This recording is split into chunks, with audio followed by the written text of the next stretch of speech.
IBA grads, gateway to your desired future. अस्सलाम वालेकुम, this is Adnan Qamar Siddiqui from IBA grades. मेरी ये video उन तमाम स्टूडेंट्स के लिए जो इस वक्त सेकेंड ईयर के एग्ज़ाम्स दे रहे हैं और A2 की तैयारी कर रहे हैं। हम अगर इन दोनों स्टूडेंट्स को कैटेगराइज करें तो हमारे यहाँ ये दो कैटेगरी में मेजॉरिटी डिवाइड होती है, एक प्री इंजीनियरिंग और एक प्री मेडिकल। तो ये वीडियो भी मैं इसी तरह से डिवाइड कर रहा हूँ इसको, प्री मेडिकल के लिए एक अलहदा वीडियो और प्री इंजीनियरिंग के लिए एक अलहदा।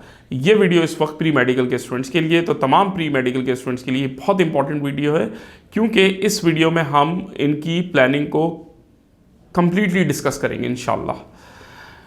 अच्छा, अब प्लानिंग की ज़रूरत इस वक्त क्यों महसूस हुई और मैं आपसे क्यों मुखातिब हूँ इस वीडियो के ज़रिए, उसकी वजह यह है कि आपका एग्जामिनेशन का जो शेड्यूल है इस साल का वो अनाउंस्ड हो चुका है, A2 के लिए भी और सेकेंड ईयर के लिए भी। पहले मैं सेकेंड ईयर को ले लेता हूँ। सेकेंड ईयर का शेड्यूल 18 जून को पेपर स्टार्ट हैं और प्रोबेबली 5 जुलाई को ये पेपर ख़त्म हो जाएंगे।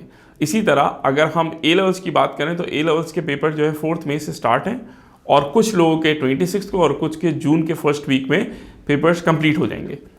तो अब ये दोनों टाइमिंग आपके पास मौजूद हैं। प्री मेडिकल के स्टूडेंट्स चाहे वो A लेवल्स कर रहे हैं चाहे वो इंटर कर रहे हैं, उनका सफ़र इंटर या A लेवल्स ख़त्म करने पर नहीं होता। तो अगर कोई ये समझता है कि हम इंटर और A लेवल्स बहुत अच्छा कर लेंगे तो यहाँ पर इसके करने से हमें MBBS और BDS में एडमिशन मिल जाएगा, तो ऐसा पॉसिबल नहीं है। मेजॉरिटी स्टूडेंट का इंटरेस्ट होता है कि हम MBBS और BDS करें, लेकिन MBBS और BDS की सीट्स लिमिटेशन है, चाहे आप पब्लिक सेक्टर ले लें चाहे आप प्राइवेट सेक्टर ले लें। एप्लीकेंट्स हमारे पास ऑलमोस्ट 12,000 होते हैं और सीट्स अवेलेबिलिटी प्राइवेट और पब्लिक सेक्टर मिलाकर 2,500 अप्रॉक्स होती है। तो ये एक हैवी कंपटीशन है और इसके अंदर अगर आप फाइनेंशियल अफोर्डेबिलिटी रखते भी हैं तो भी आपको एक हाई अचीवर्स में शामिल होना लाजमी होता है। तो अगर हम देखते हैं पब्लिक सेक्टर में, तो पब्लिक सेक्टर में आपके पास टोटल सीट्स अवेलेबिलिटी अगर कराची के लिहाज से देखा जाए तो टोटल सीट्स की जो अवेलेबिलिटी है वो 1159 है। मैंने एक नंबर भी आपको आगे पीछे इसका नहीं बताया, 1159।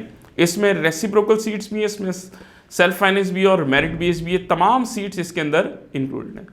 तो अब अगर 12,000 स्टूडेंट्स अपीयर होंगे और वो ये चाहेंगे कि हम MBBS और BDS कर लें और उसके बाद सीट्स की अवेलेबिलिटी आपके पास 1159 है, तो डेफिनेटली इसकी परसेंटेज आप काउंट करें तो ऑलमोस्ट 12% आपके पास आ जाएगा, कि 12% चांसेस आपके।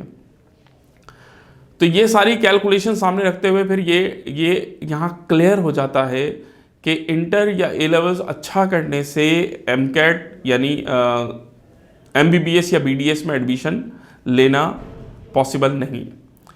50% आपका एकेडमिक है और 50% आपका PMC टेस्ट MD कैट है। तो अगर आप इंटर या A लेवल्स को देखें तो आप पूरे 2 साल देते हैं।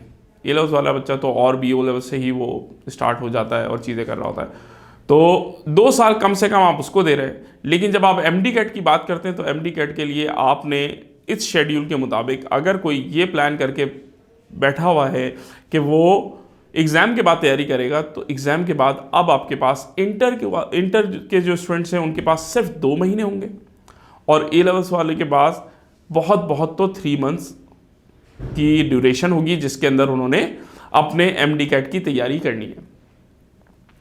तो ये कैलकुलेशन सारी हमने की और तमाम कैलकुलेशन करने के बाद हम आपसे मुखातिब इसलिए हो रहे हैं ताकि अगर अभी भी आपके साथ किसी ने इस प्लानिंग को शेयर नहीं किया कि अगर आपको MBBS और BDS करना है तो MBBS और BDS के लिए जो तैयारी का ड्यूरेशन है वो कितना है और इस वक्त की सिचुएशन क्या है, क्या आपको इतना टाइम मिलेगा कि आप बाआसानी एक अच्छे MD कैट की प्रिपरेशन कर लें और इतना स्कोर अचीव कर लें कि आप पब्लिक सेक्टर या प्राइवेट सेक्टर में दाखिला ले सकें। मैं पब्लिक और प्राइवेट सेक्टर दोनों इसलिए यूज़ कर रहा हूँ क्योंकि बहुत सारे कैंडिडेट्स ऐसे हैं जो ये नहीं जानते कि PMC का टेस्ट यानी MD कैट क्लियर करना बहुत ज़रूरी है। अच्छा, उसकी क्लियरेंस क्या है? उसकी क्लियरेंस है 137 मार्क्स आउट ऑफ 210।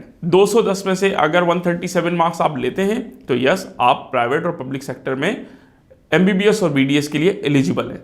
और अगर आप नहीं लेते तो आप फिर चाहे 90% रखते हों या स्ट्रेट एज A लेवल्स में लाते हों, आप MBBS और BDS के लिए ना पब्लिक सेक्टर में अहल होंगे ना प्राइवेट सेक्टर में अहल होंगे। तो क्लियरेंस बहुत ज़रूरी है। पहली चीज़ क्लियर करना है पीएमसी का टेस्ट। दूसरी चीज़, जब आप पब्लिक सेक्टर की बात करेंगे तो कम से कम पीएमसी के टेस्ट में आपको 170 प्लस स्कोर करना होगा। जब आपके पास अच्छा एकेडमिक्स होगा, उसके साथ अच्छा एकेडमिक्स क्या होता है, लाइक 80 प्लस आपकी इंटर में परसेंटेज हो, या फिर ए लेवल्स में आपका इक्वलेंस 80 प्लस बनता हो, तो फिर आप उसके साथ 170 प्लस स्कोर अगर आप कर लें तो पब्लिक सेक्टर में एडमिशन लेने के चांसेस आपके होते हैं। अदरवाइज अगर आपका स्कोर कम हो या परसेंटेज कम हो, दोनों ही सूरतों में आपके पब्लिक सेक्टर में चांसेस कम हो जाते हैं या ना होने के बराबर हो जाते हैं, और फिर आपको प्राइवेट सेक्टर की तरफ देखना होता है, जो सिर्फ फाइनेंशियल अफोर्डेबिलिटी के साथ ही पॉसिबल है। तो थोड़ा सा मुश्किल सफ़र है ये, इतना आसान सफ़र नहीं है, इसलिए मैंने इतनी डिटेल में आपको ये सारी चीज़ें बता दी। अब आ जाते हैं कि सर फिर क्या करें, और हम तो सेकेंड ईयर या ए लेवल्स कर रहे हैं, तो सेकेंड ईयर और ए लेवल्स के साथ इसके बाद ही हमें टाइम मिलेगा, अभी तो टाइम नहीं है हमारे पास। तो बेटा ये तो रास्ता ही नहीं है ना, ये तो ट्रैक ही नहीं है। अगर आप एमबीबीएस और बीडीएस करना चाहते हैं और इस साल ही चाहते हैं कि आपका एडमिशन हो जाए, तो उसके लिए हमारे पास जो एनालिसिस है वो ये कहती है कि कम से कम bio, chemistry, physics, English, logical reasoning, इन 5 सब्जेक्ट्स को कवर करने के लिए कम से कम 6 मंथ का ड्यूरेशन है जो आपको चाहिए। इन 6 मंथ में 4 to 4.5 मंथ आप लेंगे कोर्स कंप्लीट करने के लिए, और इसके बाद 1.5 मंथ आपके पास होगा जिसमें पास पेपर हैं, प्रैक्टिस हैं, ग्रैंड टेस्ट हैं। तो ये सारी प्रैक्टिस जब आप करेंगे तो फिर आपका जो कोर्स है वो पॉलिश होगा। तो ऑलमोस्ट 6 मंथ ये मिनिमम ड्यूरेशन मैं आपको बता रहा हूँ। वैसे तो हम लोग ने क्लासेस स्टार्ट की थी, पहला बैच हमारा सितंबर में स्टार्ट हुआ था, तो इंशाल्लाह उनको इससे भी ज़्यादा टाइम मिलेगा। लेकिन अब जनवरी में आज के दिन अगर मैं देखूं तो 6 मंथ आपको चाहिए। अब ये 6 मंथ कैसे निकलेंगे ये मैं आपसे शेयर करता हूँ। देखिए, अगर आप इंटर कर रहे हैं, सेकेंड ईयर में इस वक्त मौजूद हैं, तो फरवरी से अगर आप प्रिपरेशन स्टार्ट करते हैं फरवरी से, तो फरवरी, मार्च, अप्रैल, ये 3 मंथ्स आपके पास है। अप्रैल के पूरा अप्रैल जो है ना वो आप ले सकते हैं इसमें, और फिर मई आप ब्रेक लें, एग्जामिनेशन ब्रेक लें अपना, और फोकस करें इंटर पे। तो ये 3 महीने आप पैरेलल पढ़ेंगे सेकेंड ईयर के साथ। सेकेंड ईयर की क्लासेस आपकी हो रही हैं, उसके साथ साथ आपने एमडी कैट के कोर्स को भी कवर करना है। तो ये 3 महीने का कोर्स हो गया। इसके बाद जब आप एग्जामिनेशन ब्रेक लेंगे और 5 जुलाई को, 5 जुलाई, जो जैसा मैंने कहा कि इंटर के पेपर इंशाल्लाह कंप्लीट हो जाएंगे, तो उसके बाद जब आप वापस आएंगे तो जुलाई, अगस्त, ये 2 महीने, और सितंबर के लकीली जितने भी दिन आपको मिल जाते हैं, तो ये आपकी लक है। तो ये मिलाकर आपके ऑलमोस्ट कोई 6 मंथ के ड्यूरेशन बनता है, जिसके अंदर आप अपनी एमडी कैट की तैयारी कर सकते हैं। तो ये तो पॉसिबल ड्यूरेशन है, ये तो पॉसिबल तरीका है इंटर वालों के लिए।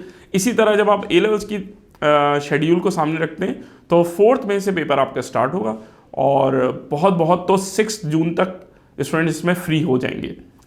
तो अगर हम जून, जुलाई और अगस्त, ये 3 मंथ ए लेवल्स के लिए, और पीछे आ जाएं इस वक्त की सिचुएशन से कि फरवरी, मार्च और अप्रैल, अगर इन्होंने ये 3 महीने यहाँ दे दिए तो इंशाल्लाह इनके पास भी 6 मंथ होंगे।